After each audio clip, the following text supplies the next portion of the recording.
England, 1829. The morning mist rested upon the verdant hills of London like a silken veil, whilst carriages traversed the cobblestone streets bearing their occupants lulled by the rituals of high society. In that rigorous winter, when the cold penetrated even the most heated salons of aristocratic mansions, there lived a man whose presence chilled more severely than any snowstorm. His name was pronounced in respectful whispers, and his reputation preceded him like an imposing shadow through every ballroom in England.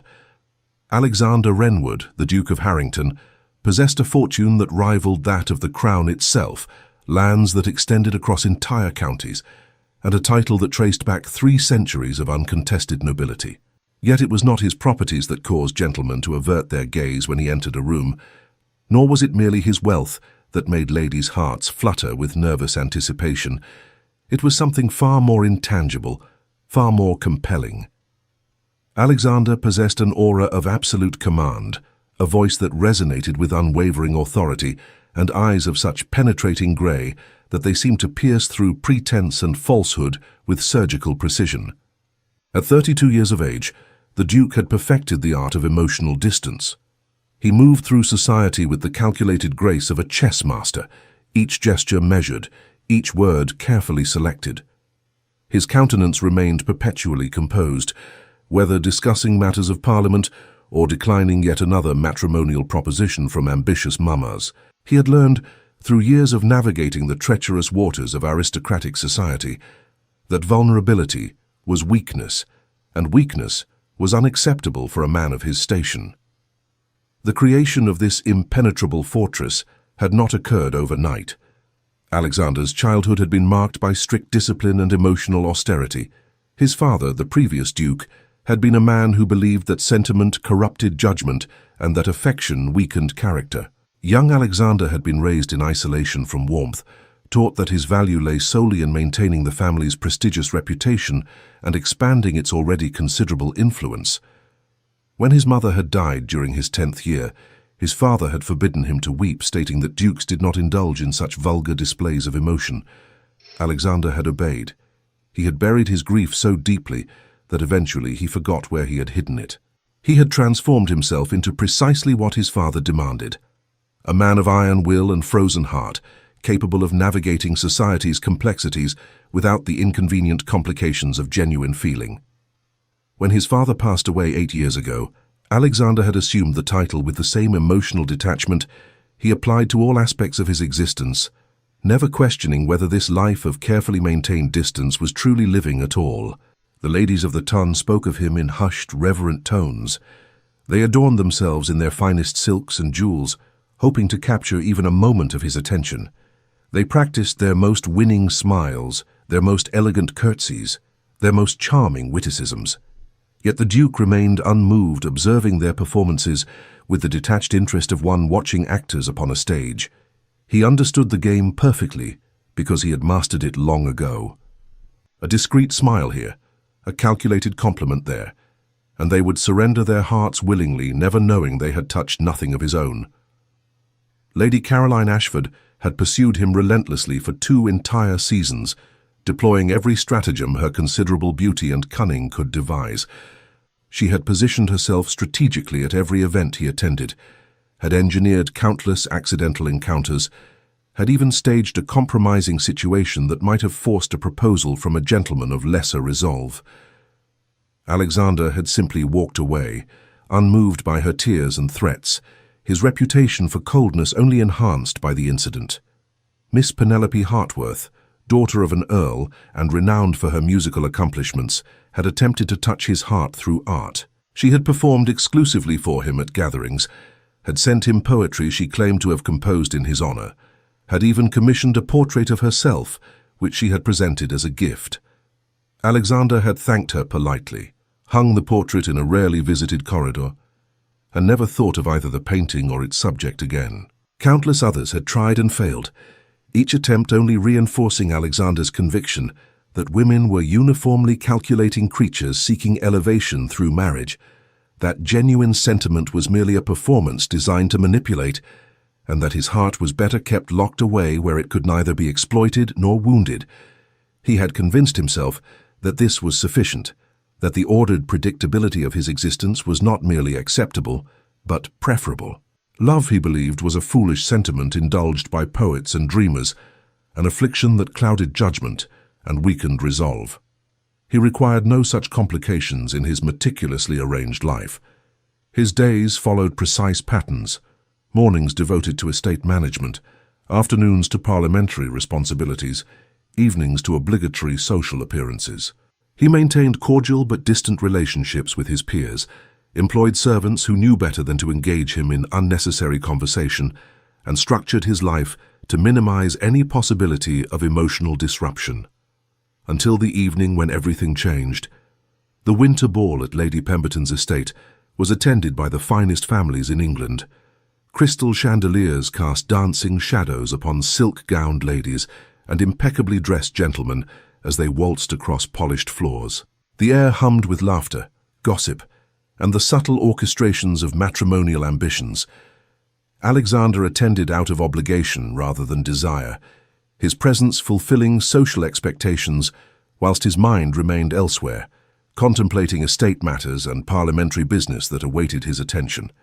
He stood near the marble columns at the periphery of the ballroom, a glass of untouched champagne in his hand, when his gaze fell upon her quite by accident.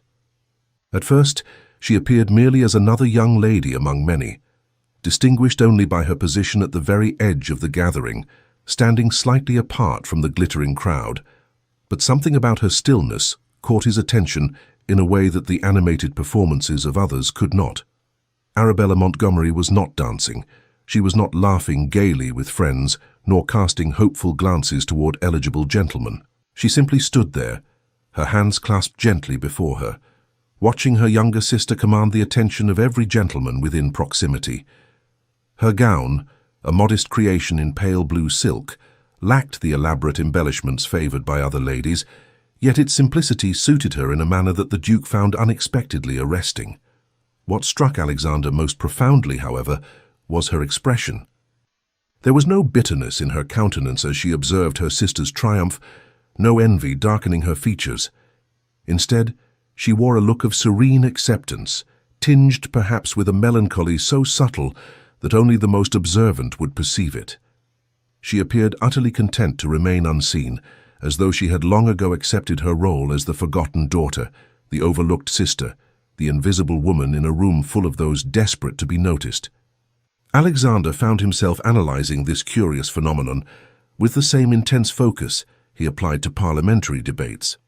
How had this young woman achieved such perfect invisibility in a society where everyone constantly performed for attention? What experiences had taught her to fade so completely into the background? And why, when surrounded by ladies who exhausted themselves seeking his notice, did this one woman who appeared entirely indifferent to his existence capture his attention so completely? He watched as an elderly gentleman approached her, clearly mistaking her for a servant, requesting she fetch him refreshment. Arabella had simply smiled gently and redirected him toward the actual staff, her grace in handling the insult remarkable. The gentleman had apologized profusely upon realizing his error, but the damage had been done. She was so thoroughly invisible that even her presence as a guest at the ball could be overlooked. And in that moment of quiet observation, Alexander felt something shift within his chest, something he could not immediately identify. It was as though a carefully constructed wall had developed the smallest of cracks, imperceptible yet present. He felt an unfamiliar tightness in his throat, an unexpected warmth spreading through his ribs, sensations so foreign that he initially mistook them for physical illness. He watched as she turned slightly, her profile illuminated by candlelight, and he observed the gentle curve of her neck, the way her dark hair had been arranged simply at the nape, without the elaborate coiffures others favored. There was an honesty to her appearance, an absence of artifice that seemed revolutionary in a society built upon carefully maintained facades. She wore no excessive jewelry, no dramatic cosmetics, nothing designed to attract or manipulate. She simply existed, apparently content to do so without audience or applause. The Duke found himself taking a step forward before conscious thought could intervene. He who never acted on impulse, who calculated every movement with strategic precision, moved toward this unknown woman as though drawn by forces beyond his understanding. His heart accelerated in a manner that would have concerned his physician. His palms grew uncharacteristically damp within his gloves, and his carefully maintained composure threatened to desert him entirely. Yet before he could reach her, she had slipped away, disappearing into the crowd with the practiced ease of one accustomed to being overlooked. Alexander stood motionless, champagne forgotten in his hand, his grey eyes scanning the ballroom with uncharacteristic urgency. For the first time in memory, he felt unbalanced, as though the ground beneath him had shifted imperceptibly. He, who prided himself on absolute control, could not explain this sudden compulsion, this need to discover the identity of a woman who had done nothing to attract his notice save for existing in perfect, unassuming silence. "Your Grace appears distracted this evening," came the amused voice of Lord Blackwood, one of his few genuine acquaintances. "Surely not by the mediocre entertainment on offer." Alexander turned his penetrating gaze upon his friend, his expression revealing nothing despite the turmoil within. "Who is the young lady in pale blue, the one standing near the terrace doors earlier?" Lord Blackwood's eyebrows rose in surprise, his expression reflecting genuine astonishment. In their 15 years of friendship, he had never witnessed the Duke express interest in any woman. "I confess I did not notice anyone in particular. There are so many young ladies present, all dressed in their pastels and whites. Could you be more specific?" The Duke's jaw tightened almost imperceptibly, a subtle indication of frustration visible only to those who knew him well. That she could be so thoroughly invisible to others confirmed what he had already perceived. She had perfected the art of being unseen, and he found himself disturbed by how successfully she had accomplished this feat. More disturbing still was his own reaction to her absence, this inexplicable sense of loss for something he had never possessed. "Never mind," Alexander murmured, his voice carrying that edge of authority that discouraged further inquiry. But he could not dismiss her so easily. Throughout the remainder of the evening, his attention wandered repeatedly to the periphery of the ballroom, searching for that pale blue gown, that serene countenance. He caught glimpses of her occasionally, always at the edges, always alone or in the shadow of her vivacious sister. Each time she seemed utterly unaware of his observation, which only intensified his fascination. She did not seek his gaze, did not position herself strategically within his line of sight, did not employ any of the countless tactics he had learned to recognize and dismiss. He observed her refuse an invitation to dance from a young gentleman who clearly regarded the request as charitable obligation rather than genuine interest. She had declined with such grace that the rejection appeared a favor rather than an insult. He watched her fetch refreshment for her sister without being asked, anticipating needs before they were expressed. He noted the way she listened with genuine attention when others spoke, offering no interruptions or attempts to redirect conversation toward herself. What manner of woman could remain so completely indifferent to the presence of the most sought-after gentleman in England? What thoughts occupied her mind as she stood there, seemingly content in her solitude? These questions plagued him with an insistence he found both irritating and compelling. He tried to redirect his thoughts toward matters of consequence, toward the parliamentary votes scheduled for the following week, or the estate accounts requiring his review, but his mind refused to cooperate, returning obsessively to the mystery of the invisible lady. When he finally learned her identity through discreet inquiry with Lady Pemberton's steward, the information only deepened the mystery. Miss Arabella Montgomery, aged 26, eldest daughter of Sir Harold Montgomery, a gentleman of respectable but unremarkable fortune. Never courted, never the subject of romantic speculation, perpetually overshadowed by her younger sister, Miss Emily Elizabeth Montgomery, who was considered the beauty of the family and had received 3 proposals in her first season alone. 26. By society's cruel standards, she was nearly beyond marriageable age, relegated to the category of those unfortunate women destined for spinsterhood. Most women in her position exhibited desperation, their eyes following eligible gentlemen with barely concealed anxiety, their conversation peppered with increasingly obvious hints about their domestic capabilities. Yet Alexander detected none of this desperate anxiety in Arabella. She carried herself with quiet dignity, as though she had made peace with her fate, and found contentment in places others did not think to seek. The steward, encouraged by a generous monetary incentive, provided additional details. Miss Arabella was known to be extraordinarily well-read, often found in the lending library when other young ladies were shopping for ribbons and bonnets. She volunteered at a local charity that provided education for impoverished children, teaching them to read, despite society's general disapproval of such activities.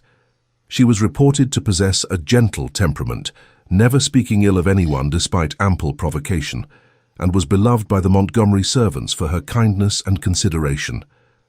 These details should have satisfied Alexander's curiosity, yet they only intensified it.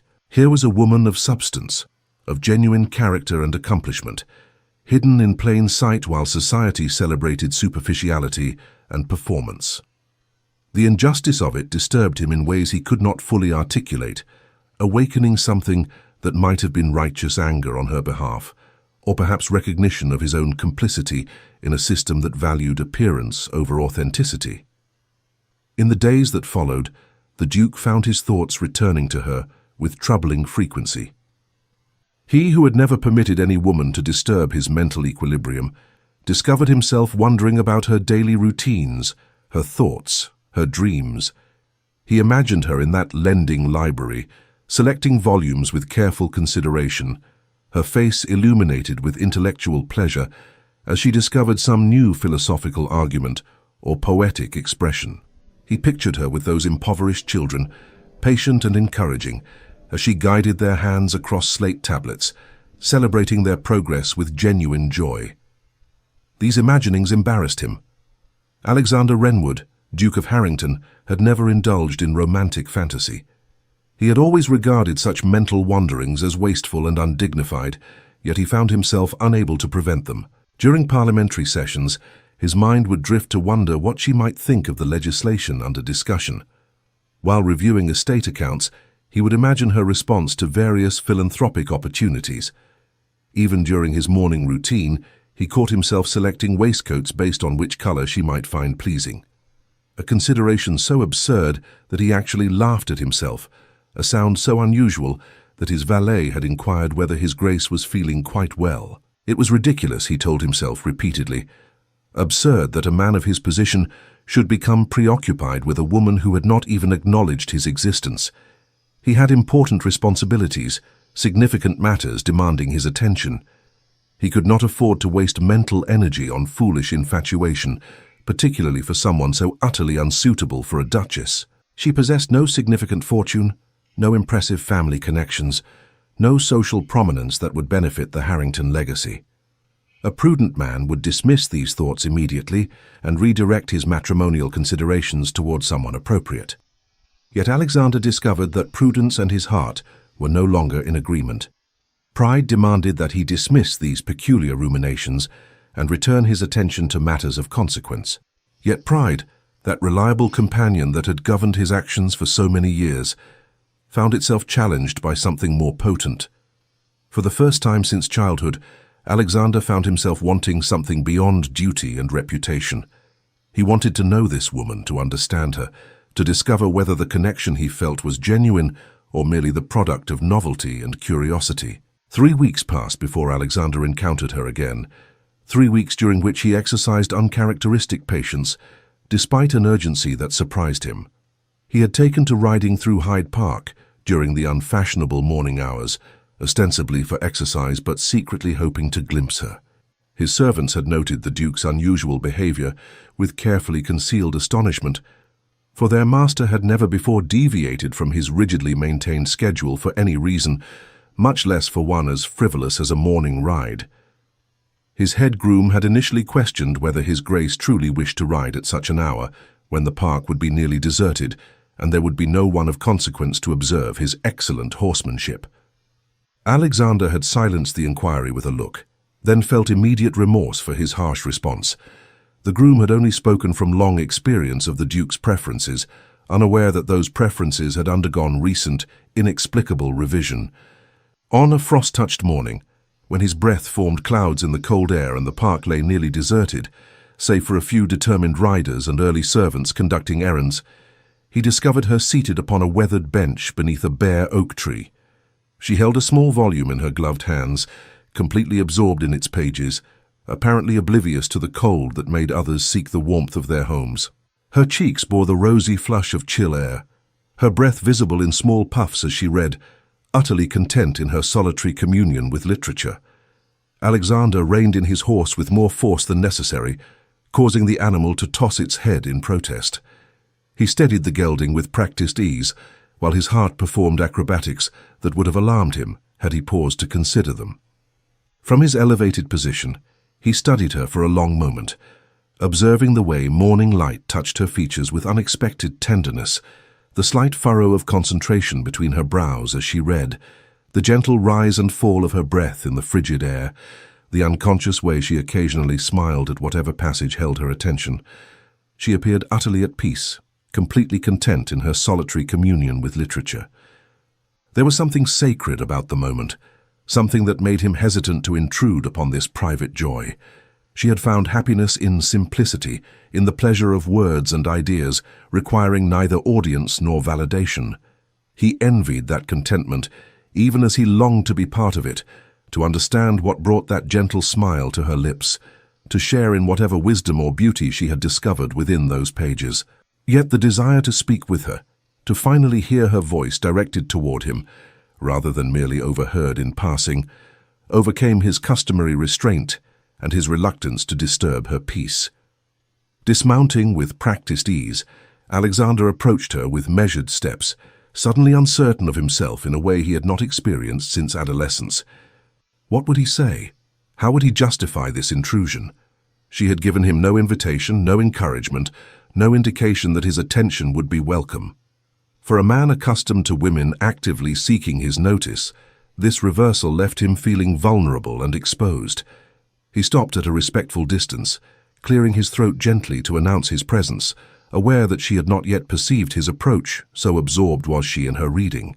Arabella looked up with a start, her eyes widening slightly as recognition dawned. The book nearly slipped from her gloved fingers, and he observed a rapid succession of emotions cross her features: surprise, confusion, and something that might have been apprehension. She rose immediately, executing a graceful curtsy appropriate to his rank, despite her obvious discomposure. "Your Grace," she murmured, her voice soft yet clear, like the notes of a carefully played pianoforte. The sound of her voice affected Alexander in ways he had not anticipated. It carried a gentle warmth that seemed to resonate within his chest, creating sensations he could not name but found immediately addictive. He wanted to hear her speak again, wanted to discover whether every word would produce this curious alchemy of comfort and excitement. "Miss Montgomery," he acknowledged, struck by the curious sensation that accompanied hearing her speak his title. There was no calculation in her tone, no flirtation or manipulation, simply the respectful acknowledgement one might offer any person of rank. "Forgive my intrusion upon your solitude. I observed you seemed quite engrossed in your reading, and wondered what could possibly prove so compelling on such an inhospitable morning." She glanced down at the volume in her hands, a faint color rising to her cheeks that had nothing to do with the cold. The blush fascinated him, this visible evidence of internal feeling, so different from the carefully controlled expressions he typically encountered. "Milton, Your Grace. I find his verses provide excellent companionship, particularly on mornings such as these when the world seems quiet enough to truly hear them." "Paradise Lost?" Alexander inquired, genuinely surprised. Most young ladies of his acquaintance confined their reading to romantic novels of questionable literary merit, vapid poetry celebrating feminine beauty, or conduct books reinforcing society's restrictive expectations. The few who ventured into more serious literature typically did so as performance, selecting titles designed to impress rather than genuinely engage. "Paradise Regained, actually," she corrected gently, meeting his gaze directly for the first time. Her eyes, he discovered with a sensation akin to physical impact, were a remarkable shade of hazel, containing flecks of gold and green that caught the morning light. They held depths he had not expected, intelligence and feeling existing in harmonious balance. "I confess I find the themes of redemption and restoration more hopeful than those of fall and loss. We have quite enough of tragedy in our daily lives without seeking additional sorrow in our literature. The Duke felt something shift within him again, that same inexplicable sensation he had experienced in the ballroom, only stronger now, more insistent. Here was a woman of substance, of genuine thought and feeling, hidden beneath the invisible exterior society had assigned her. She had not selected Milton's work to impress anyone, for she had clearly expected to read in perfect solitude. This was her authentic preference, her genuine intellectual engagement. An interesting perspective, he replied, aware that his usual eloquence had momentarily deserted him, leaving him feeling oddly adolescent and uncertain. Most prefer the dramatic tragedy of the first work, finding in Satan's rebellion and mankind's fall a sort of terrible grandeur.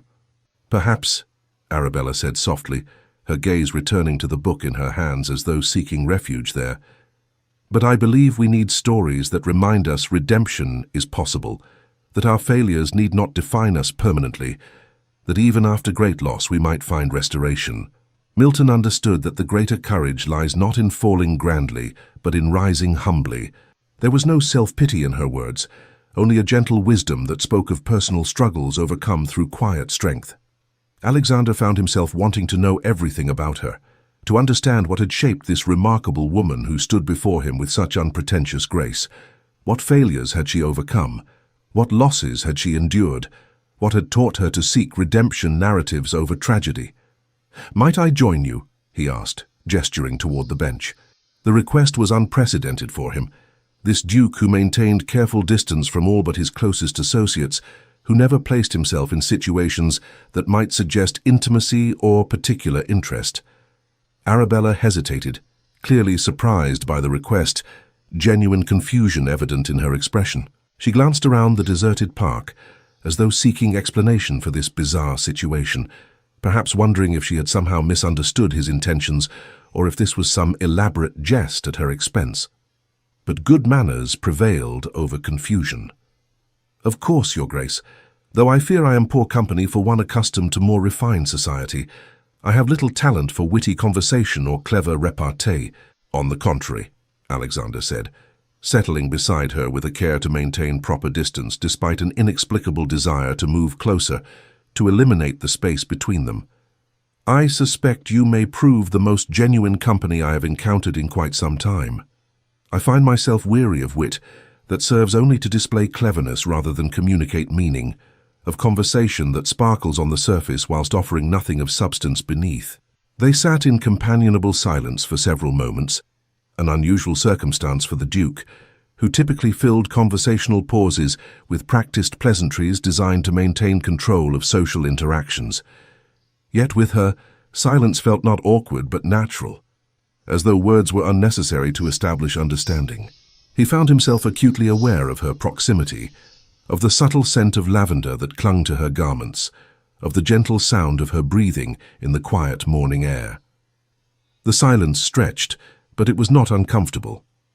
Alexander, who had spent his life filling space with carefully chosen words designed to maintain distance and control, discovered an unexpected peace in simply existing beside her without performance or pretense. He watched a small bird land on a nearby branch, observed the way frost glittered on brown grass, noticed details of the world he typically overlooked in his constant rush toward the next obligation. "Do you often read in the park?" he inquired eventually, reluctant to break the silence but wanting to hear her voice again, to continue this connection that felt simultaneously fragile and essential. "When weather permits," Arabella replied, her gaze fixed upon the bare branches above them, their skeletal beauty stark against the pale winter sky. "I find the solitude here conducive to reflection. At home, there is always commotion, always demands upon one's attention.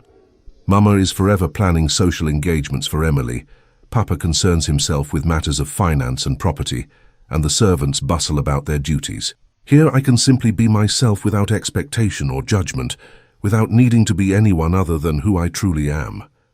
And who is that self?" The question emerged before Alexander could consider its boldness, before he could apply his usual filter of careful consideration to his words. Arabella turned to regard him with those luminous eyes, and he saw surprise mingled with something else, something that might have been cautious hope or perhaps fear that hope itself was dangerous. "I scarcely know any more, Your Grace.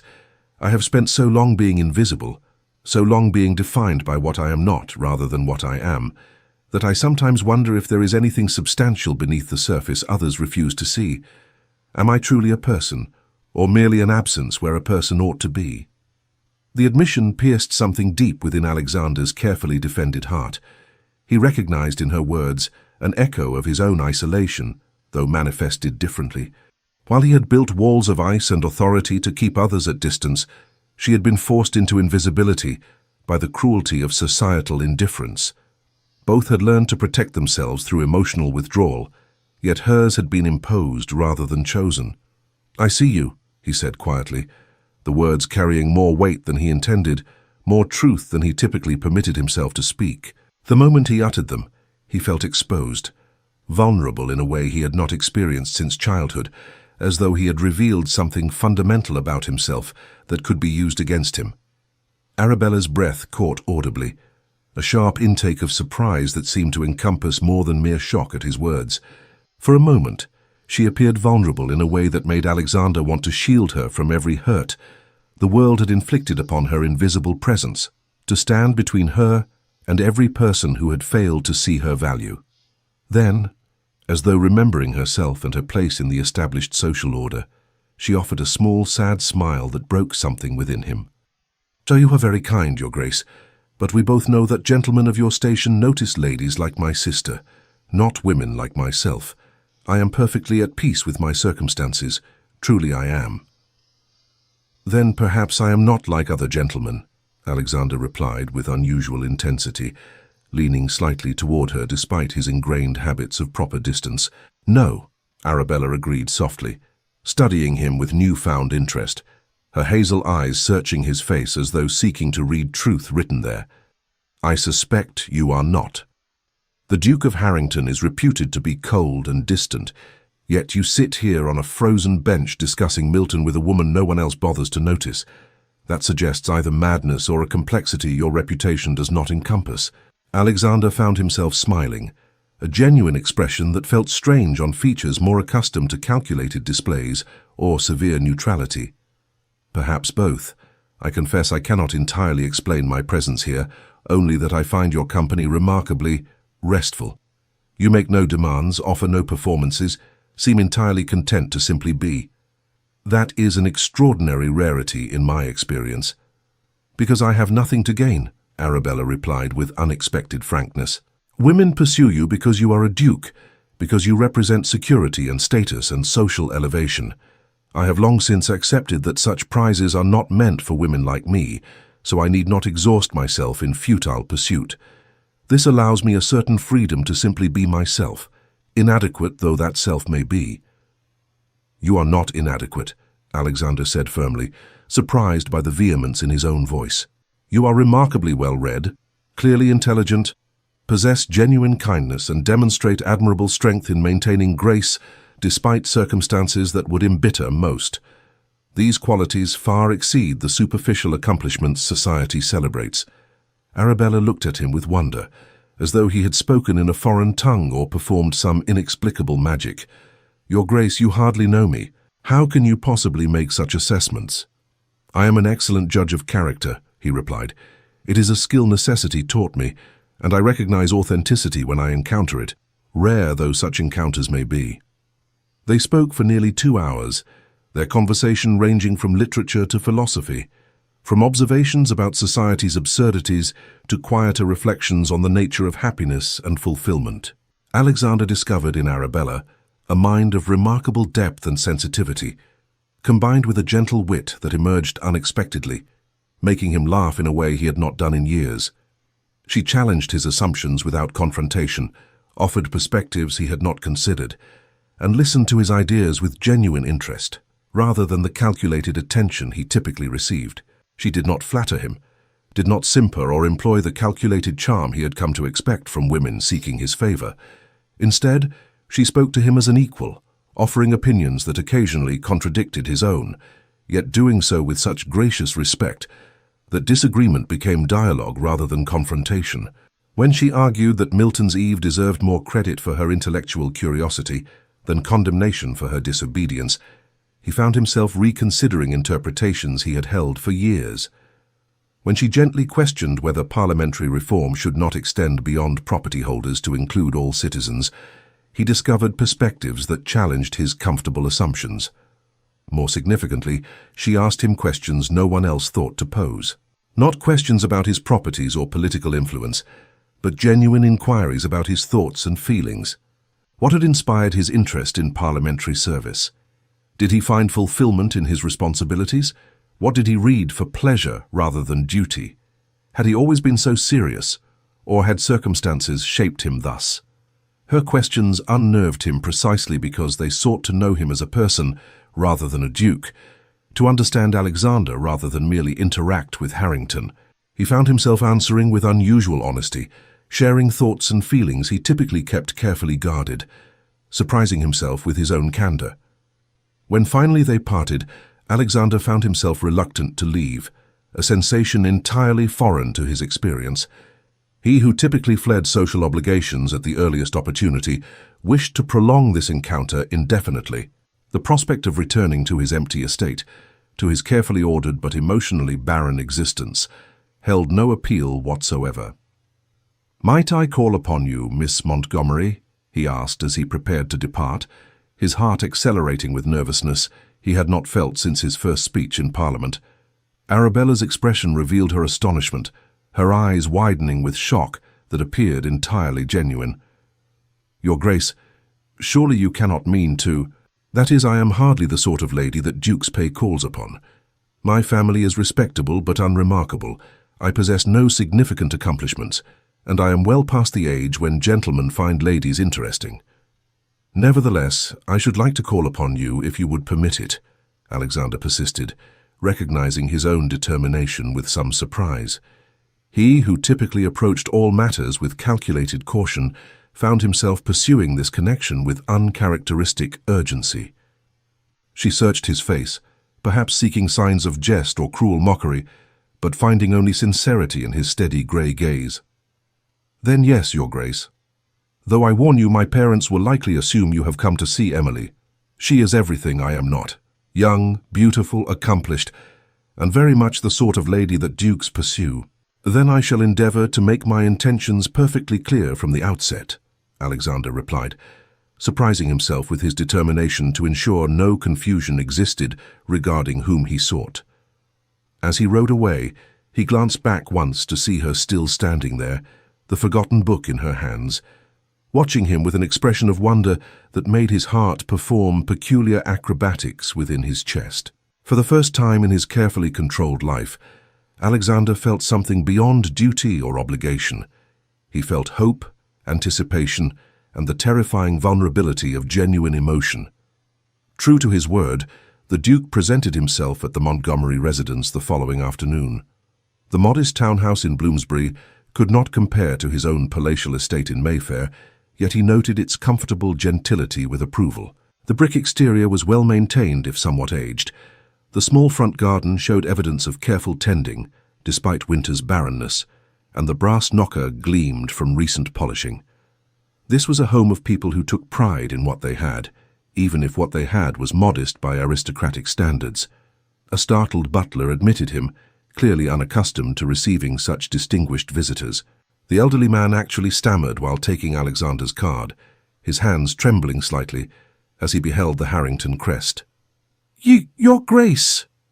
What an unexpected honor! Please, do come in. I shall inform Sir Harold immediately." The entrance hall, though small, was decorated with tasteful simplicity. Watercolor landscapes hung on walls papered in a modest stripe. A grandfather clock ticked steadily in one corner, and the scent of beeswax polish suggested diligent housekeeping despite limited staff. It was clean, comfortable, and wholly unpretentious, a space that valued substance over show. Sir Harold and Lady Montgomery appeared within moments, clearly having dropped whatever activities had occupied them to rush to the drawing room. Their expressions revealed transparent calculation mixed with barely concealed shock. They had obviously assumed, as Arabella predicted, that the Duke had come to court their younger daughter. Lady Montgomery immediately summoned Emily, sending a maid scurrying upstairs with breathless urgency. Emily entered the drawing room with practiced grace and a smile designed to enchant, every movement carefully choreographed to display her considerable charms to maximum advantage.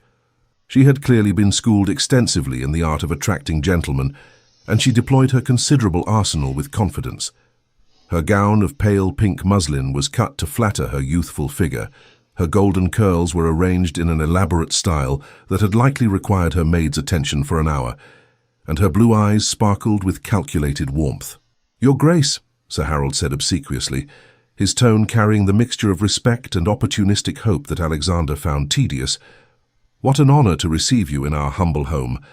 I trust you have come to—" "I have come to call upon Miss Arabella Montgomery," Alexander interrupted with quiet authority, his voice carrying that unmistakable tone of command that brooked no argument.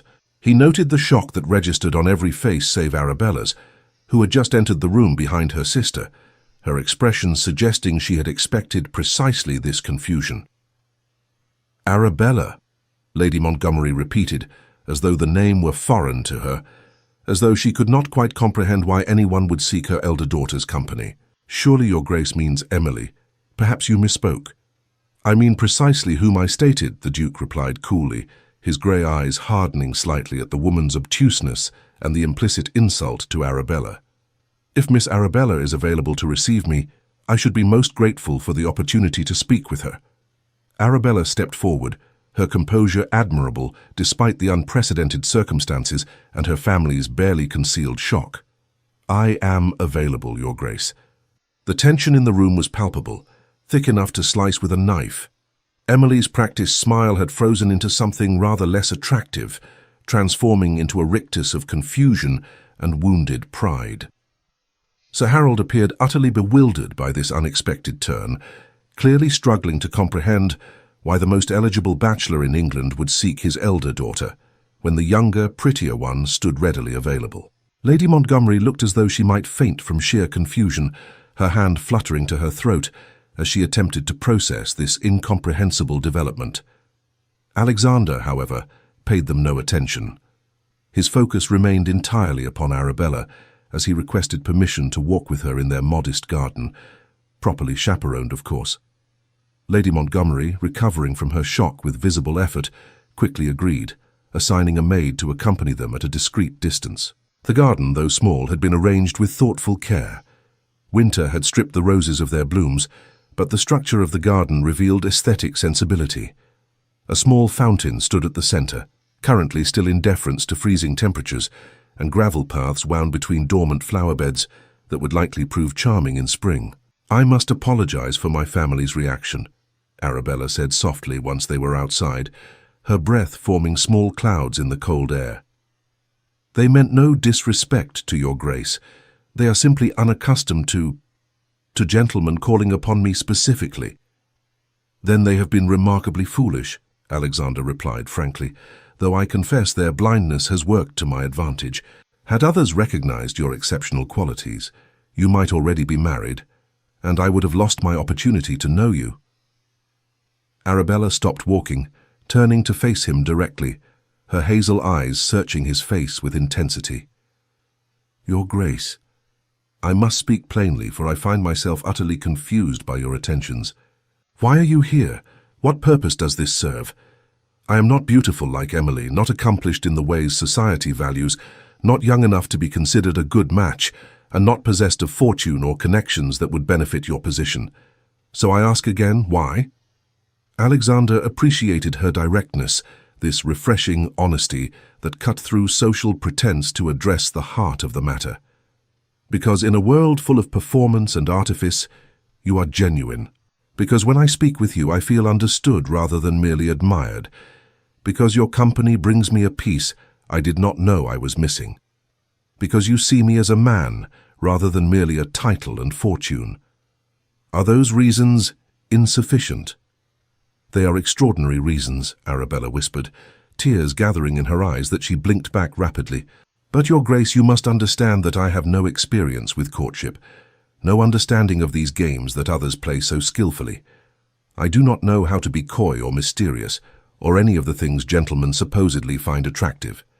I can only be myself, and I fear that self will prove disappointing once the novelty wears away.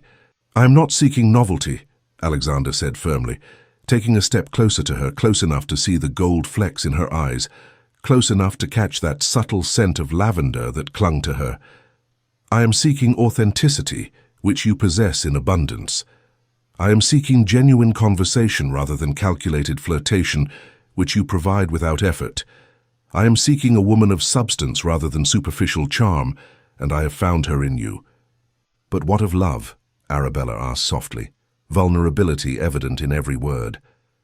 Do you speak of love, Your Grace, or merely of compatibility and respect? Because I must confess that I could not bear to be married without love, to spend my life as a convenient companion rather than a cherished wife. I have been overlooked for too long to accept being merely tolerated, however graciously.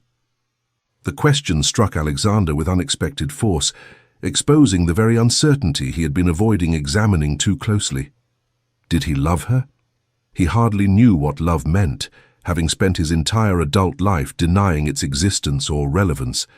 What he felt was unlike anything in his previous experience, a constant awareness of her, a desire for her company that superseded all other considerations, a sense that his life had been somehow incomplete until she entered it, a fierce protectiveness that made him want to shield her from every pain, a vulnerability that both terrified and exhilarated him. I do not know if what I feel is love, he admitted with the same honesty she had shown him, for I have no experience with such sentiment. I only know that thoughts of you occupy my mind constantly, that I find myself arranging my schedule in hopes of encountering you, that your happiness has become more important to me than my own comfort, that the prospect of a future without you in it seems suddenly unbearable. If that is not love, then I do not know what name to give these feelings that have utterly disrupted my carefully ordered existence. Arabella's tears spilled over now, tracking slowly down her cheeks, and Alexander found himself reaching out instinctively to brush them away with gentle fingers, propriety forgotten in the moment's emotion. No one has ever spoken such words to me, she said brokenly. No one has ever wanted me, specifically me, for myself alone. Then everyone else has been blind, Alexander replied, his voice roughening with emotion he no longer tried to suppress. But their blindness is my gain, for it means you are still free to choose. So I ask you, Arabella, will you allow me to court you properly? Will you give me the opportunity to prove that what I feel is genuine and lasting? Will you risk trusting that someone finally sees you for who you truly are? Yes, she whispered. Yes, though I am terrified of the disappointment that may follow.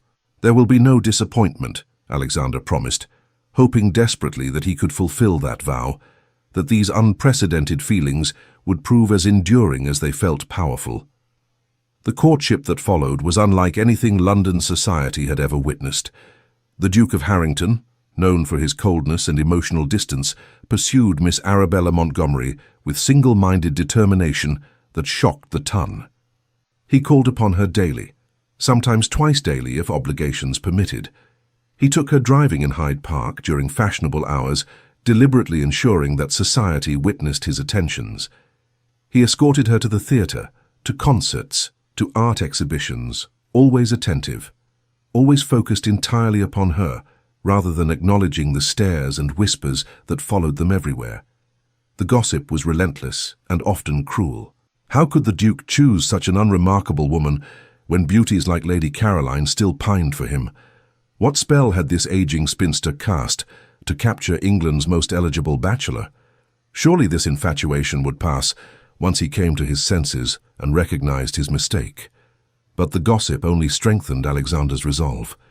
Each unkind word spoken about Arabella only made him more determined to prove society wrong, to demonstrate through his actions that he valued substance over superficiality.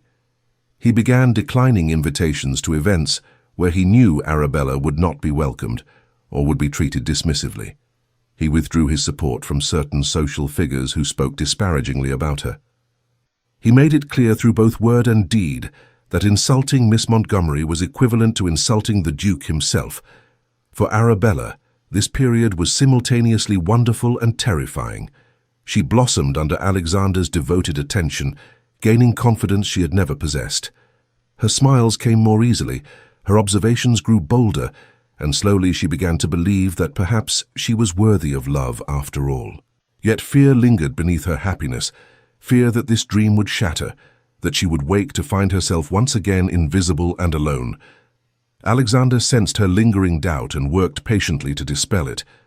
He shared aspects of himself he had never revealed to anyone: his complicated relationship with his late father, his struggles with loneliness despite being constantly surrounded by people, his growing realization that the life he had built was emotionally barren despite its material comforts.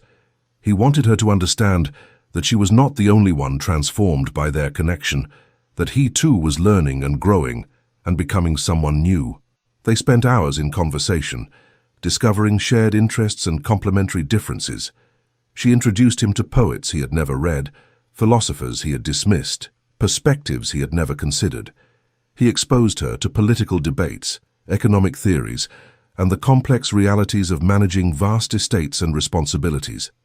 They challenged each other intellectually while supporting each other emotionally, creating a partnership that transcended typical courtship conventions. Alexander also made efforts to understand Arabella's world beyond their private conversations. He accompanied her to the charity school where she taught, watching with growing admiration as she patiently guided small hands across slate tablets, celebrating each child's progress with genuine joy. The children adored her, crowding around her with excited chatter, and Alexander saw in their unself-conscious affection a reflection of the love she deserved but had been denied by society's arbitrary standards. "You are remarkable with them," he observed after one such visit, as they walked back to her home. "They are easy to love," Arabella replied simply. "They have no pretense, no judgment, no concern for status or appearance. They simply want to learn, to grow, to become more than circumstance might otherwise allow them. How can one not adore such pure ambition?"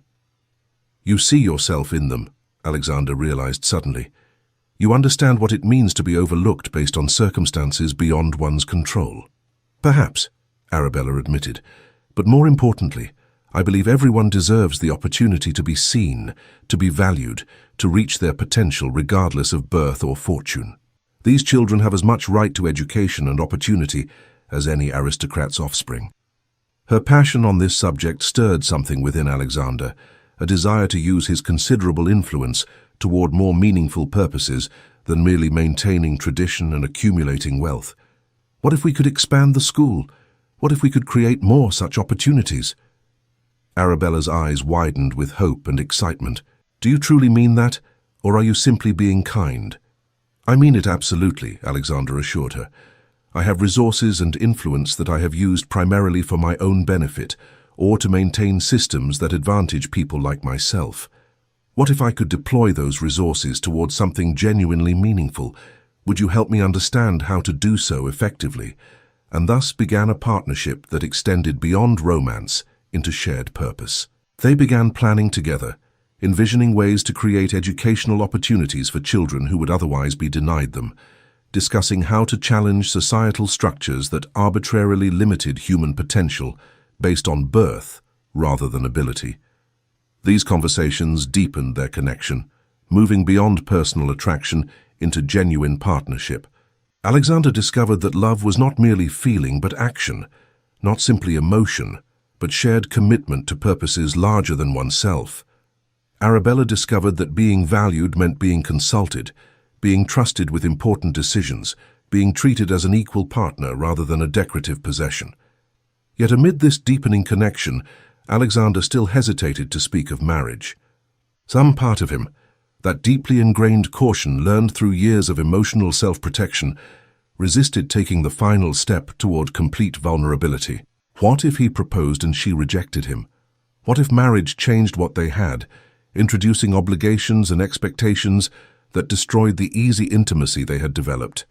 What if society's relentless criticism eventually convinced her she had made a mistake in accepting him?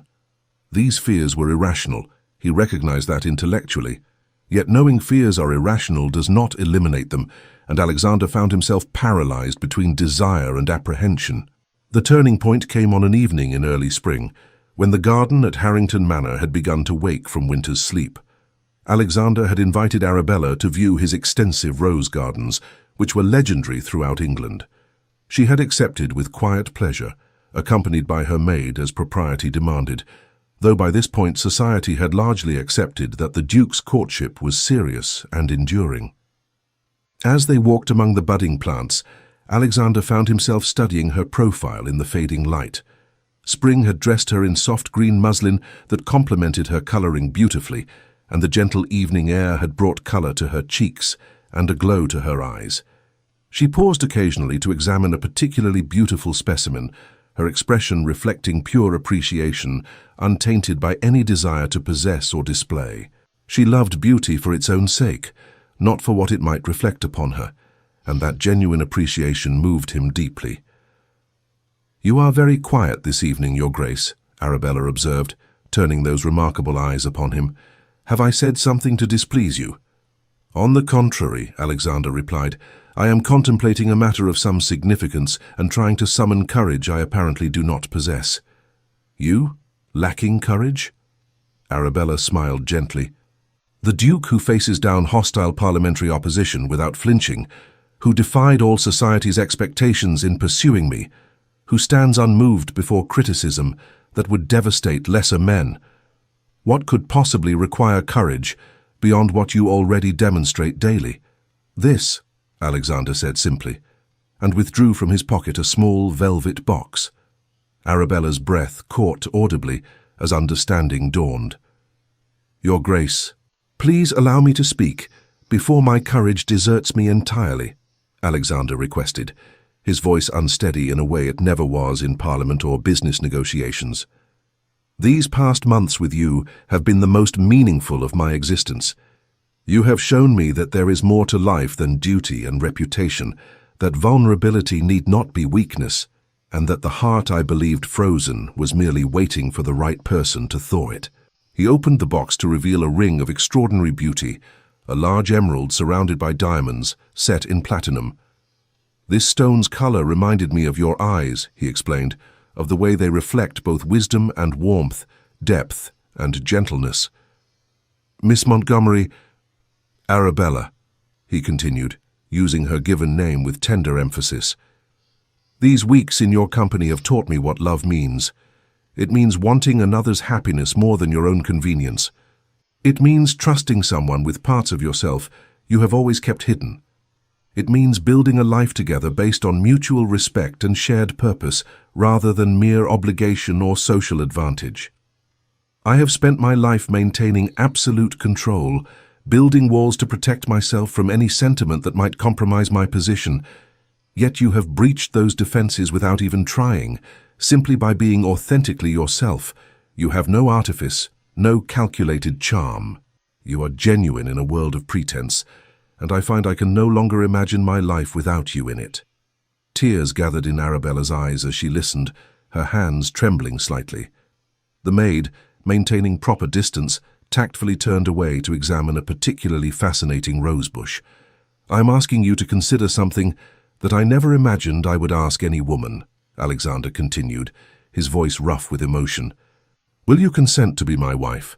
Will you stand beside me not as an ornament or a convenience, but as a true partner?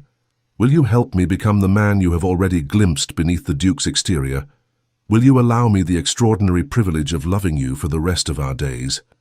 The question hung in the air between them as Arabella stared at him in complete astonishment, tears now flowing freely. "You cannot be serious."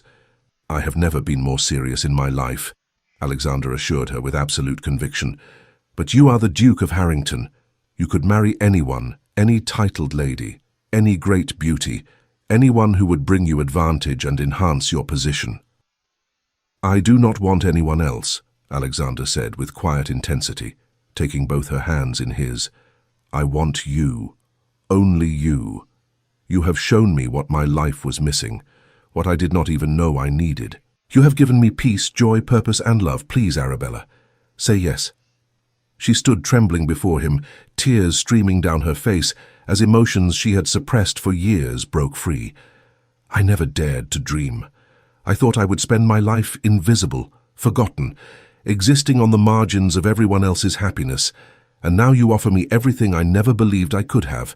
You offer not just marriage, but partnership, not just security, but love, not just visibility, but genuine value. Is that a yes? He asked, hope and vulnerability evident in his voice, in his eyes, in every line of his body as he waited for her response. Yes, she breathed, the word emerging as both whisper and declaration.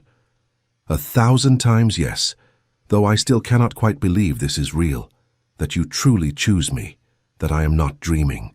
Alexander pulled her gently into his arms, propriety forgotten in the overwhelming emotion of the moment, the maid now studying the roses with exaggerated intensity. Arabella fit perfectly against him, as though they had been designed for precisely this embrace. He felt her tears dampening his coat and did not care, felt his own eyes growing suspiciously damp and did not fight it. You have given me back my heart, he murmured against her hair, breathing in that subtle lavender scent that had become synonymous with home and safety and love. A heart I did not know was missing until you showed me what it could feel. And you have given me visibility, she replied softly, her voice muffled against his chest. You see me, truly see me in all my imperfection and ordinariness, and somehow you find me worthy of love. In doing so, you have made me real, made me believe that I have value beyond what society assigns. They stood thus for several minutes, two souls who had found in each other the completion they had not known they sought. The Duke, who had been the coldest man in England, held in his arms the woman whose quiet warmth had melted his frozen heart, and in that garden, surrounded by awakening roses and the promise of spring, they began their new life together. When they finally separated, Alexander slipped the ring onto Arabella's finger, noting with satisfaction how perfectly it fit, how the emerald caught the fading light and seemed to glow with its own internal fire. It suits you, he said softly. Beautiful, but not ostentatious, valuable but not vain. Arabella gazed at the ring through her tears, then looked up at him with such love and wonder that he felt his heart might burst from the fullness of it. I shall treasure it always, not for its material value, but for what it represents, the end of invisibility and the beginning of being truly known. The announcement of their engagement sent shockwaves through society that made the initial gossip about their courtship seem mild by comparison. How could the Duke of Harrington, who had rejected the most beautiful and accomplished ladies in England, choose to marry a woman who had been so thoroughly overlooked? Speculation ran rampant. Some claimed she must have trapped him somehow, perhaps through compromising circumstances. Others suggested she possessed some hidden fortune or connection that made the match advantageous. Still others simply declared the Duke had lost his senses entirely and would surely regret his decision. Lady Caroline Ashford, still bitter over her own failure to capture him, spread particularly vicious rumours about Arabella's supposedly manipulative nature. Miss Penelope Hartworth composed a scathing, satirical poem comparing the Duke's choice to a gardener, selecting weeds over roses. Countless others joined the chorus of criticism, each adding their own variation on the theme that Alexander had made a terrible mistake. But Alexander and Arabella remained serenely indifferent to it all. They had found in each other something more valuable than social approval, something that transcended arbitrary judgments about beauty and worth. Their love was real, tested not through easy circumstances, but through adversity that revealed its genuine depth.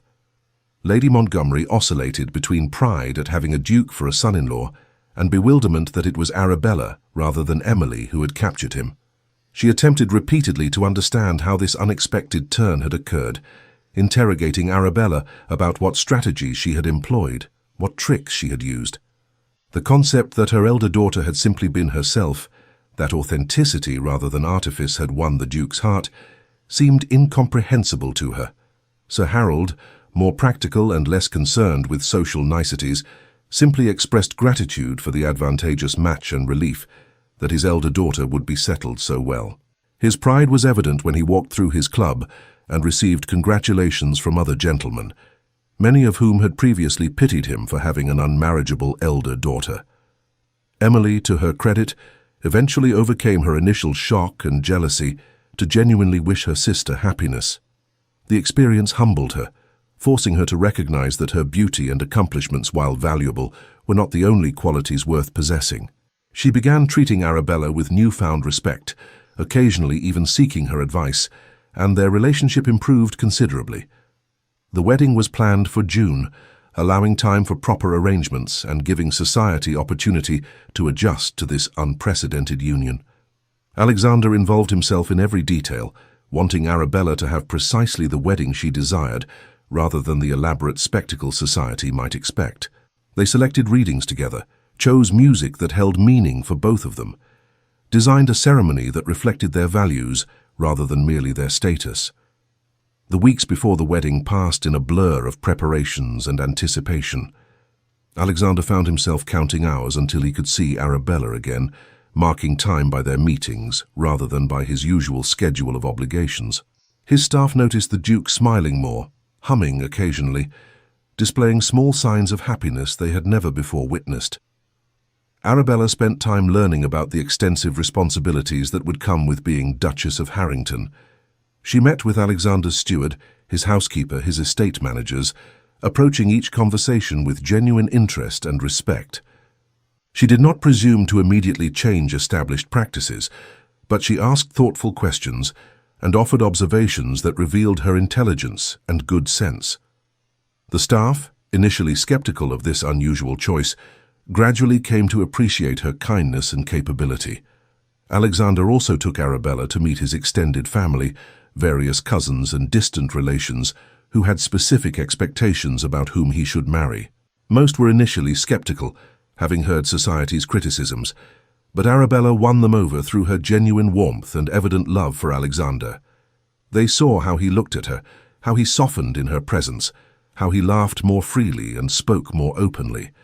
They recognized that whatever society might think, their famously cold cousin had found genuine happiness. The wedding took place on a perfect June morning in the ancient chapel on the Harrington estate. The building dated back 300 years, its stone walls having witnessed countless family celebrations and sorrows. Morning light streamed through stained glass windows, casting colored patterns across stone floors, and the scent of roses filled the air from elaborate arrangements that transformed the austere space into a garden. Arabella wore a gown of ivory silk that had been designed specifically for her, simple yet elegant, without the excessive embellishments that might have overwhelmed her natural grace. The dress suited her infinitely better than any elaborate creation could have, emphasizing her genuine beauty rather than attempting to create an artificial version. Her dark hair was dressed simply with fresh flowers, and she wore the emerald ring Alexander had given her, along with a pearl necklace that had belonged to his mother. As she walked down the aisle toward Alexander, accompanied by her father, she no longer felt invisible. Every person present watched her progress, but more importantly, Alexander's eyes held hers with such open love and devotion that everyone present could witness the transformation that had occurred in the once cold Duke. He looked at her as though she were the most precious thing in creation, as though her arrival was the fulfillment of every wish he had never dared to voice. For his part, Alexander felt his breath catch as he watched her approach. She was beautiful, genuinely beautiful, in ways that transcended conventional standards. She radiated quiet joy, serene confidence, and pure love. And seeing her move toward him through the shafts of colored sunlight, he understood that he was receiving a gift beyond his deserving. When she reached him, Sir Harold placed her hand in Alexander's with visible emotion. "Take care of her, Your Grace," he said quietly. "She deserves every happiness." "I shall devote my life to ensuring she receives it," Alexander promised solemnly. The ceremony proceeded with traditional solemnity, but the emotions involved were anything but conventional. When they exchanged vows, Alexander's voice held none of its customary authoritative distance. Instead, he spoke with tender sincerity, promising to cherish and honor the woman who had saved him from a life of emotional isolation. Each word carried the weight of absolute commitment, of promises he intended to keep regardless of circumstances or challenges. "I, Alexander Charles Wrenwood, take thee, Arabella Catherine Montgomery, to be my wedded wife. I promise to see you always, to value you constantly, to love you endlessly, and to build with you a life of genuine partnership and shared purpose." This I vow before God and these witnesses, from this day forward for as long as we both shall live." Arabella responded with quiet conviction, her voice steady despite happy tears that threatened to overwhelm her. "I, Arabella Catherine Montgomery, take thee, Alexander Charles Wrenwood, to be my wedded husband. I promise to stand beside you faithfully, to challenge you when wisdom requires it, to support you in all worthy endeavors, and to love you not for your title or fortune, but for the man you truly are. This I vow before God and these witnesses, from this day forward, for as long as we both shall live." When the vicar pronounced them husband and wife, Alexander kissed his bride with a tenderness that brought tears to many eyes. It was not a perfunctory kiss of duty, but an expression of genuine love and commitment that made their feelings unmistakably clear to everyone present. The cold duke was gone, replaced by a man capable of profound emotion, transformed by the love of a woman society had deemed unworthy. The wedding breakfast that followed was elegant but warm, filled with genuine celebration rather than merely social obligation. Alexander and Arabella moved through their guests together, thanking everyone for their presence, but they remained always connected, hands touching frequently, sharing private smiles, existing in their own world, even while fulfilling public duties. During the toasts, Lord Blackwood rose and spoke with unusual emotion.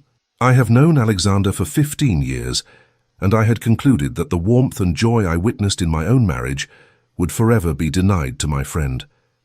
I believed he was too guarded, too wounded by his upbringing, too committed to emotional isolation to ever permit love into his life. I am delighted to have been proven wrong. Miss Montgomery, that is, the Duchess of Harrington, has accomplished what I thought impossible. She has revealed the good man hidden beneath the cold exterior, and in doing so, she has given my friend the greatest gift possible, the ability to feel deeply and love completely. To the Duke and Duchess, may your happiness increase with each passing year."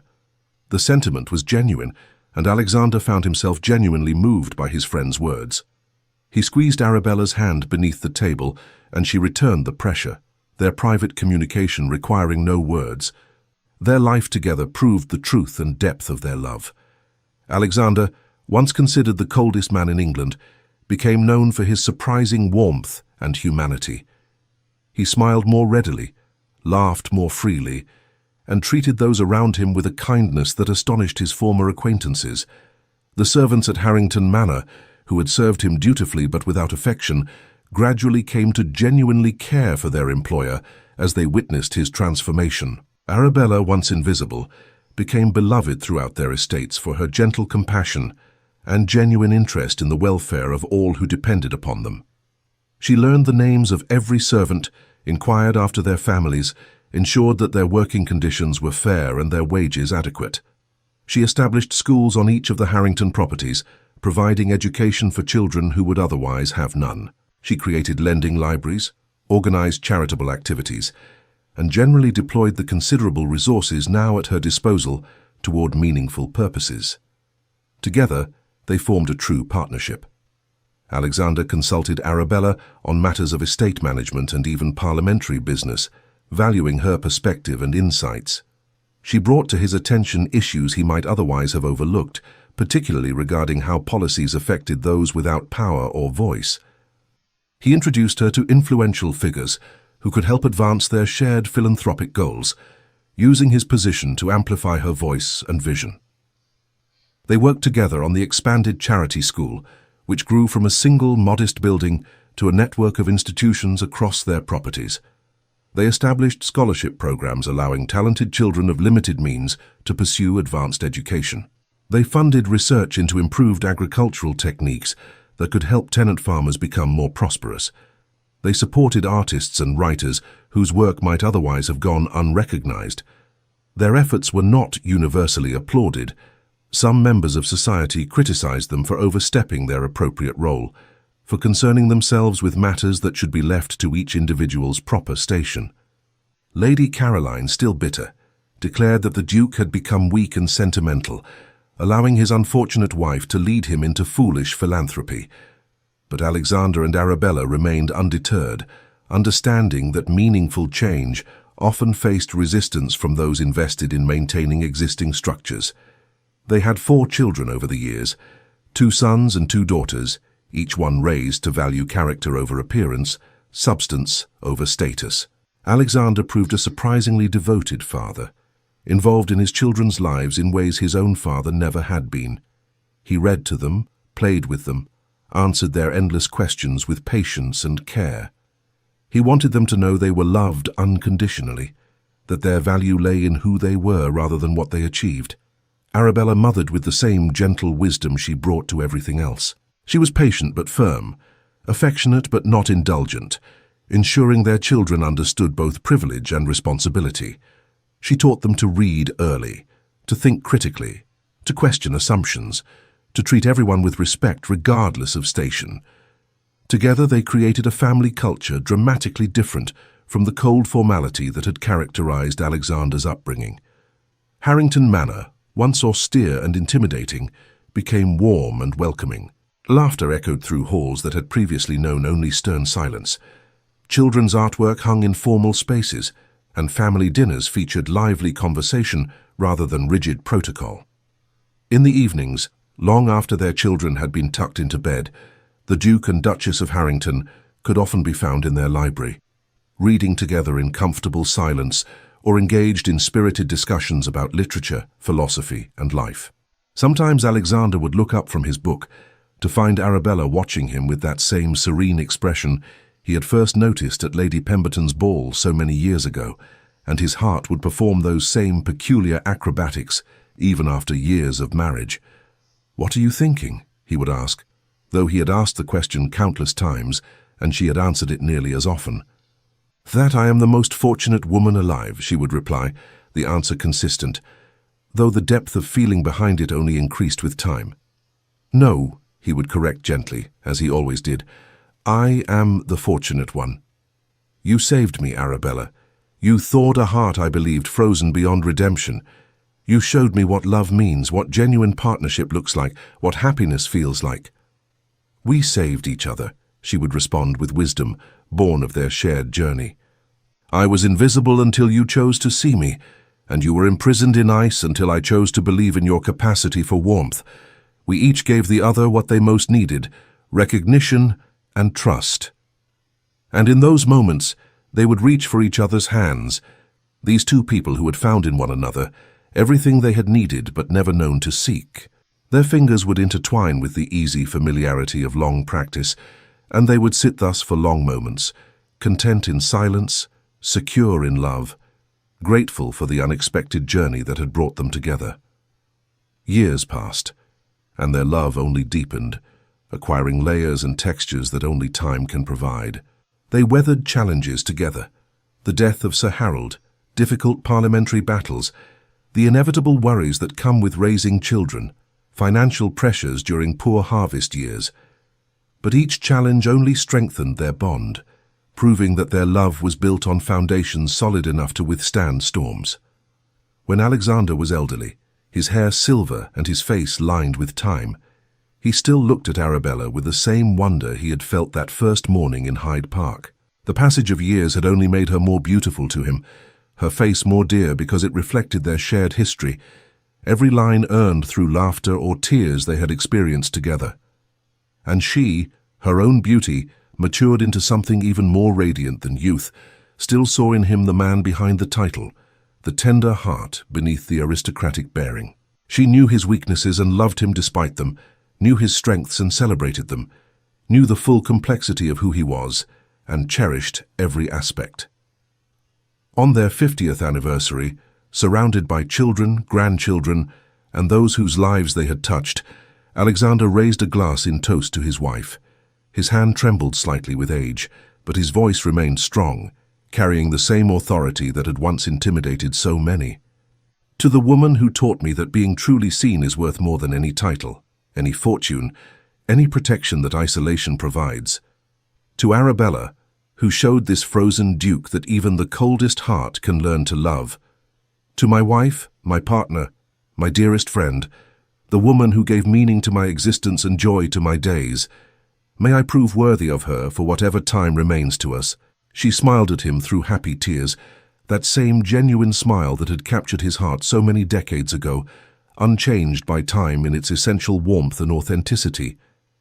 And to the man who proved that visibility is not about being noticed by everyone, but about being truly known by the right person. To Alexander, who saw past society's judgments to recognize my value when no one else bothered to look. To my husband, who has given me a life beyond my wildest dreams and love beyond my deserving. I am grateful for every moment we have shared. Their guests applauded, many wiping away tears of their own. The love between the Duke and Duchess of Harrington had become legendary, a story told and retold throughout England as proof that true love exists and can triumph over circumstances. Their grandchildren gathered around them, listened with rapt attention as they were encouraged to share the story of how they met. Alexander and Arabella exchanged glances, communicating without words, and began the tale they had told many times but never tired of recounting. I was invisible, Arabella began softly, defined by what I lacked rather than what I possessed. I had given up hope of ever being truly seen, of ever mattering to anyone beyond my immediate family, and even to them I was more obligation than joy. And I was frozen, Alexander continued, taking her hand, imprisoned by fear and pride, convinced that isolation was strength and that love was weakness. I had built walls so high and thick that I believed nothing could breach them. But then, they said together, smiling at each other with the ease of long practice, we found each other. Your grandmother, Alexander continued, his eyes never leaving Arabella's face, taught me that the greatest courage lies not in maintaining emotional distance, but in allowing oneself to be vulnerable. She showed me that true strength means opening one's heart despite the risk of pain. And your grandfather, Arabella added, her voice warm with affection even after 5 decades, taught me that my worth was never defined by others' failure to recognize it. He helped me understand that I was always valuable, always worthy of love, simply waiting to be seen by someone capable of truly looking. Their eldest grandson, a thoughtful young man preparing to enter Parliament himself, asked the question that many had wondered over the years. But grandfather, everyone says you could have married anyone, princesses, great beauties, women of enormous fortune and influence. What made grandmother different? What made you choose her when society expected something else entirely?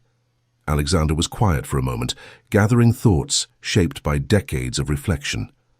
Society expected me to choose based on calculations of advantage, beauty that would produce attractive heirs, connections that would expand my influence, fortune that would increase my wealth. But none of those considerations addressed the fundamental emptiness of my existence.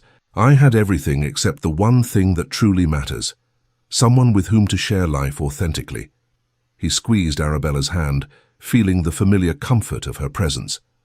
Your grandmother was different because she was genuine in a world of pretense. She spoke truth when others offered flattery. She challenged me intellectually when others merely agreed with everything I said. She saw me as a man rather than merely a duke, a person with feelings and flaws rather than simply a title and fortune. In her presence, I could be myself rather than the role I had been trained to perform. But more than that, he continued, his voice growing softer with emotion, she needed me to see her as much as I needed her to see me. We completed each other not because we were perfect, but because our imperfections fit together. She gave me warmth, and I gave her visibility. She taught me to feel, and I helped her recognize her own worth. Our love was not about what we could gain from each other, but about what we could become together. Arabella added her own perspective, wanting their grandchildren to understand both sides of the story. I think many people misunderstood what attracted your grandfather to me. They assumed there must be some hidden calculation, some secret advantage I offered. But the truth was simpler and more profound. We understood each other. We had both experienced isolation, though in different forms. He had isolated himself behind walls of ice, and I had been isolated by society's indifference. We recognized in each other the loneliness we had each endured, and we offered each other the antidote, genuine connection. Their youngest granddaughter, a romantic girl of 16, sighed wistfully. It sounds like a fairy tale. The cold duke and the invisible lady finding true love. It was better than a fairy tale, Arabella replied with gentle wisdom, because it was real. Fairy tales end at the wedding, suggesting that love conquers all and nothing difficult follows. But real love is tested by time and circumstance. Your grandfather and I have weathered 50 years together, years that included joy and sorrow, triumph and disappointment, ease and struggle. Our love endured not because it was perfect, but because we chose each other anew each day, even when choosing each other was difficult. Alexander nodded in agreement. Love is not a single moment of recognition or a grand romantic gesture, though those have their place.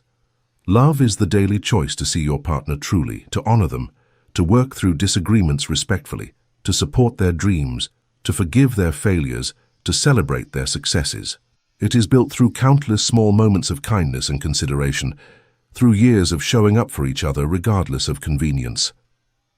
He looked around at their assembled family, children who had grown into admirable adults, grandchildren who represented the future, friends whose lives had been enriched by their love. Your grandmother and I have been blessed beyond measure, not merely in our love for each other, but in what that love has allowed us to create. These schools and charities, these opportunities we have provided, this family we have nurtured, none of it would exist if we had married according to society's expectations rather than our heart's wisdom. One of their sons, the younger one who had inherited his father's serious demeanor but his mother's compassionate heart, raised his own glass.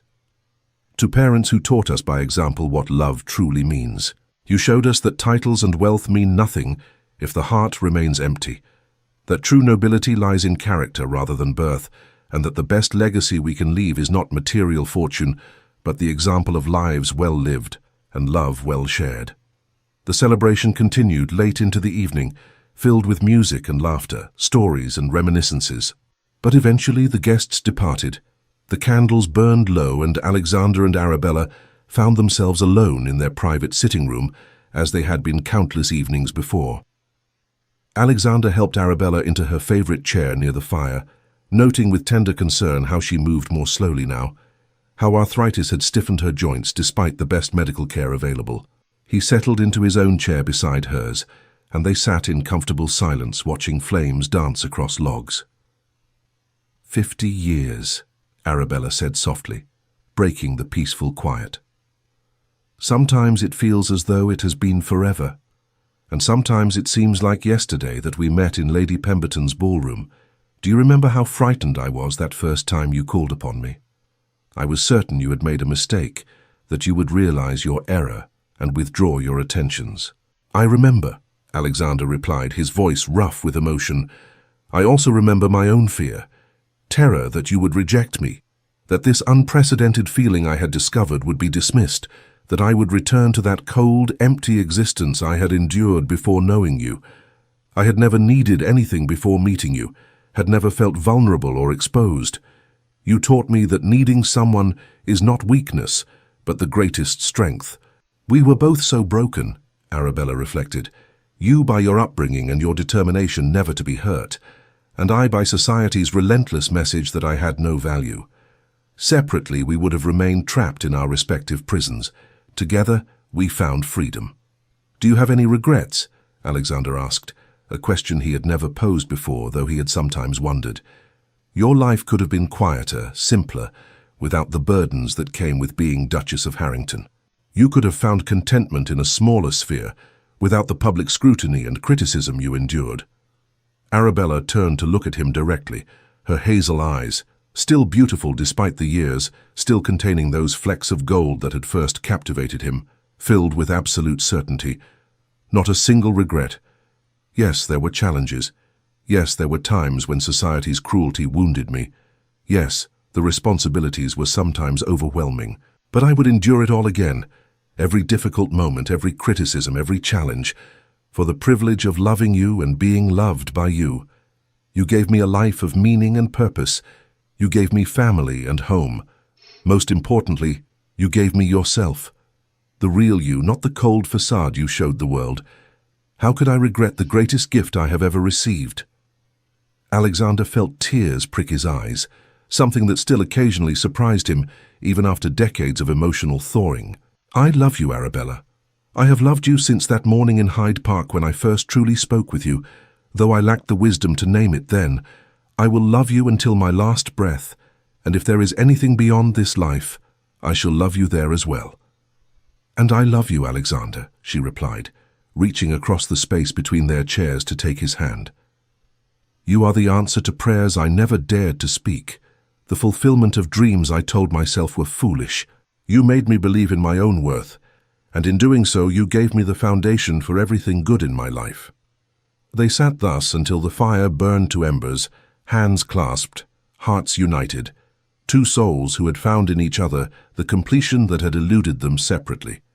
Eventually, Alexander helped Arabella to bed, a nightly ritual they had maintained throughout their marriage, these small acts of care and tenderness that expressed love more eloquently than grand gestures ever could. As they lay together in the darkness, Arabella's head resting on Alexander's shoulder as it had for 50 years, she whispered, "Thank you for seeing me. Thank you for teaching me to feel," he whispered back.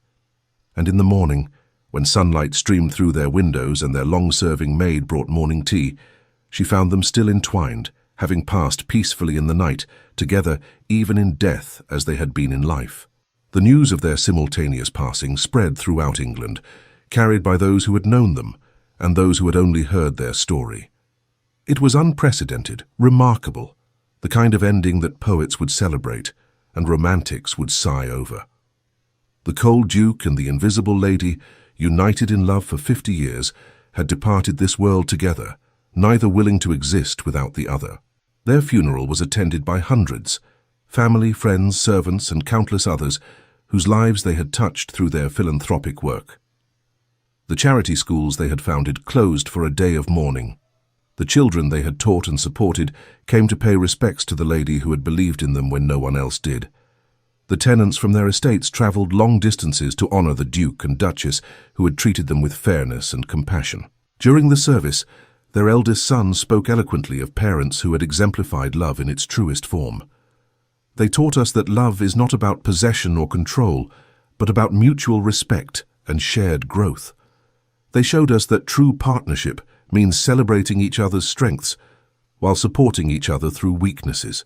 They demonstrated that the highest form of love is seeing another person completely, flaws and all, and choosing them anyway every day regardless of circumstance. Their daughter added her own tribute, her voice thick with emotion. Mother and father showed us that it is never too late to change, never too late to open one's heart, never too late to become who you were meant to be. Father transformed from the coldest man in England into the warmest, most loving presence in our lives. Mother blossomed from invisibility into radiant confidence. They proved that love has the power to heal old wounds and create new possibilities. Lord Blackwood, now quite elderly himself, offered final words for his lifelong friend. Alexander Wrenwood was the most remarkable man I have ever known, not because of his title or wealth or accomplishments, but because of his capacity for change. He had every reason to remain frozen in his emotional isolation. His upbringing had taught him that safety lay in distance, that vulnerability invited pain. Yet he chose love anyway. He chose to risk everything for the possibility of genuine connection. In doing so, he taught all of us that courage is not the absence of fear, but the willingness to face fear for something more valuable. His love for Arabella, and hers for him, stands as testament to the transformative power of genuine human connection. The story of Alexander and Arabella passed into legend, told and retold through generations. It became the standard against which other love stories were measured, the example cited when people spoke of true partnership. Their charitable institutions continued to operate long after their deaths, supported by the fortune they had dedicated to ensuring that future generations would benefit from their love. The emerald ring that Alexander had given Arabella, the one he had selected because it reminded him of her eyes, became a family heirloom passed down through their daughter's line. Each woman who wore it learned the story of how the coldest duke in England had loved the invisible lady, how their unlikely union had transformed both their lives and countless others. Their grandchildren carried forward the lessons they had learned, treating all people with respect regardless of station, using whatever resources and influence they possessed toward meaningful purposes, choosing partners based on genuine connection rather than social advantage. The values Alexander and Arabella had modeled rippled outward through time, affecting people who never knew them personally, but benefited from the culture they had helped create. In the library at Harrington Manor, visitors could still see the two chairs where the Duke and Duchess had spent countless evenings reading and conversing. The chairs remained positioned side by side, a permanent memorial to their partnership.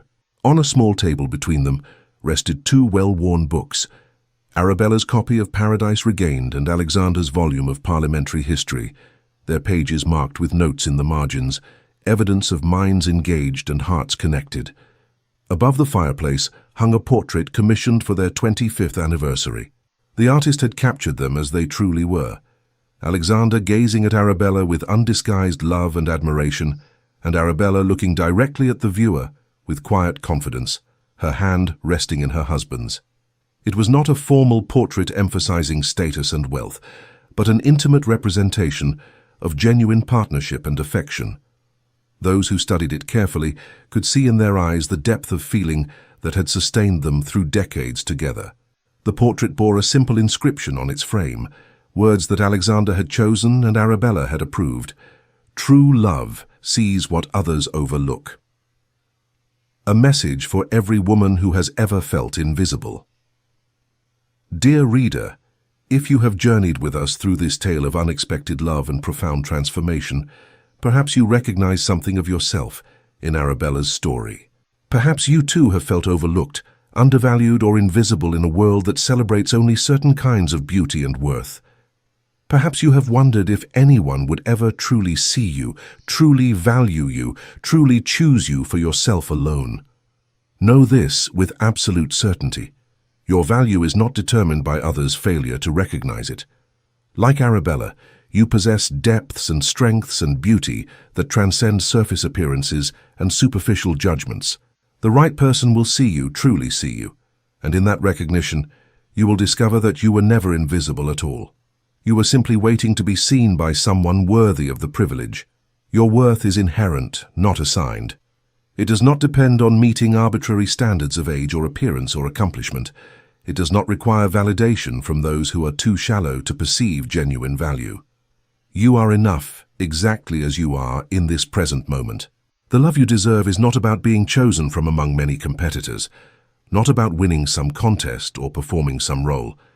It is about being recognized as unique and irreplaceable by someone who values authenticity over artifice, depth over display, and substance over superficiality.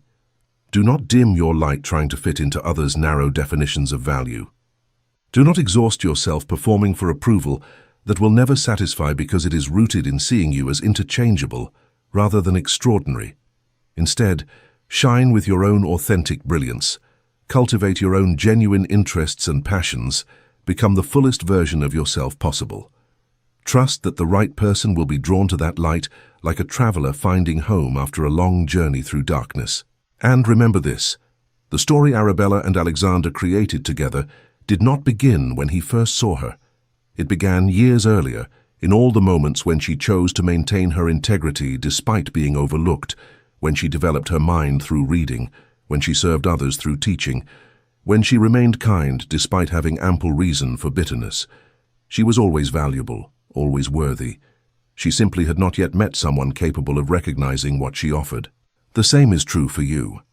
Your story is still being written. The best chapters may yet lie ahead. The person who will see you truly, who will value you properly, who will love you completely, that person may be just beyond the next turning, waiting to discover what everyone else has been too blind to perceive. Until that moment arrives, love yourself. See your own worth with the clarity you wish others would demonstrate. Treat yourself with the kindness and respect you deserve. Build a life of meaning and purpose that would be fulfilling even if no romantic partner ever appeared. Become so genuinely yourself that when the right person arrives, they will recognize immediately that they have found something rare and precious. You are not invisible. You are not inadequate. You are not too old or too ordinary or too anything that makes you unworthy of love. You are exactly who you need to be, possessing exactly what someone somewhere has been searching for, without knowing what they sought. Be patient, be hopeful, be yourself. Your Alexander may be searching for you even now, not knowing your name or face, but recognizing somehow that something essential is missing from his life. When you meet, you will both understand that all the waiting, all the loneliness, all the moments of doubt were preparing you for something extraordinary, a love built on genuine recognition, mutual respect, and shared values. That is the love worth waiting for. That is the love worth believing in. And that love is absolutely possible for you. Thank you for staying with us until the end of this emotional journey. If this story touched your heart, we invite you to subscribe, like, comment, and share our channel. Your support inspires us to keep creating more stories of love, redemption, and breathtaking twists. Help us reach our first 1,000 subscribers, and together we'll continue sharing tales that warm the heart. At the end of this video, you'll see a suggestion for another of our historical stories. Click and let yourself be enchanted by another unforgettable tale. With all our gratitude, echoes of romance.